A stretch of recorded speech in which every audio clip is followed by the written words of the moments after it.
Au Gabon maintenant, l'heure de la vigilance. À plus d'un an de l'élection présidentielle, dans un peu plus de 12 mois, dans 18 mois, Ali Bongo va remettre en jeu son titre de président.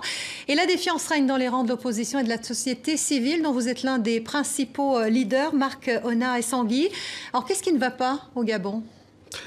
Ce qui ne va pas depuis 2009, c'est la prise de pouvoir de M. Ali Bongo, fils de Bongo Omar, qui a régné au Gabon pendant 42 ans, mais une prise de pouvoir qui se poursuit avec la confiscation de toutes les libertés. Quand je dis toutes les libertés, c'est toutes les libertés. Aujourd'hui, le pays est complètement bloqué. Vous avez les grèves dans tous les secteurs. L'éducation nationale est bloquée, l'enseignement supérieur. Et je pense qu'aujourd'hui, si on ne fait pas attention, on risque d'assister à une explosion parce que tous les voyants sont au rouge. Alors, il y a 3 ans, le magazine anglais de The Africa Report vous a classé parmi les 50 Africains les plus influents du continent. Votre parole est donc écoutée. Quelles sont vos propositions concrètes pour le Gabon? Nos propositions sont très simples. Nous partons du principe que le Gabon est un tout petit pays et que nous avons la possibilité de se retrouver pour résoudre un certain nombre de problèmes. C'est pour ça que depuis 2012, nous avons proposé l'organisation d'une conférence nationale souveraine.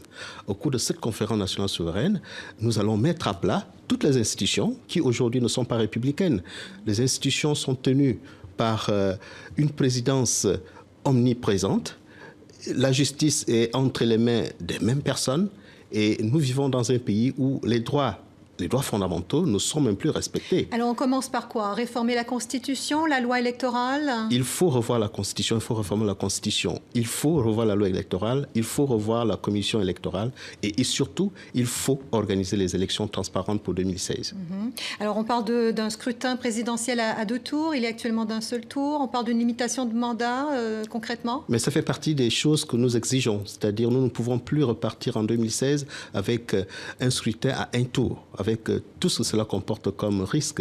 Nous ne pouvons plus aller aux élections avec un fichier électoral qu'on peut tripatouiller n'importe comment. C'est ce qui nous a poussé, par exemple, à rester en justice la société Gemalto, qui a été appelée pour mettre de l'ordre dans ce fichier électoral et surtout dans le fichier d'état civil. Donc vous avez déposé plainte ces dernières heures contre cette société en France.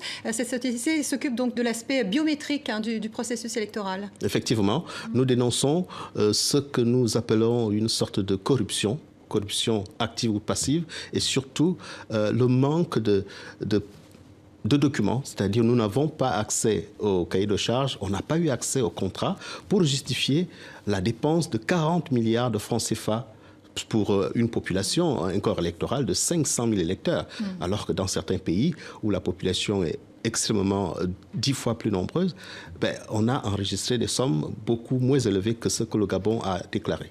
Marc Ona Essangui, la présidentielle, c'est dans un peu plus d'un an. Souhaitez-vous que l'opposition soit unie cette fois, contrairement à 2009, pour présenter un candidat unique face à Ali Bongo? C'est le souhait qui est évoqué par toute la population, c'est-à-dire l'opposition présente aille en ordre uni. Mais je ne suis pas de ceux qui pensent qu'on peut arriver à une opposition qui présente un seul candidat. Je crois que c'est un fantasme. Mais nous savons très bien que depuis 1993, quelle que soit la diversité de l'opposition, le camp du pouvoir n'a jamais gagné une élection. Ce qu'on exige, c'est une élection transparente. Maintenant, c'est le meilleur candidat qui sera choisi par les Gabonais. Marc Ona Essangui, figure de proue de la société civile au Gabon, merci d'être venu jusqu'à nous. Merci.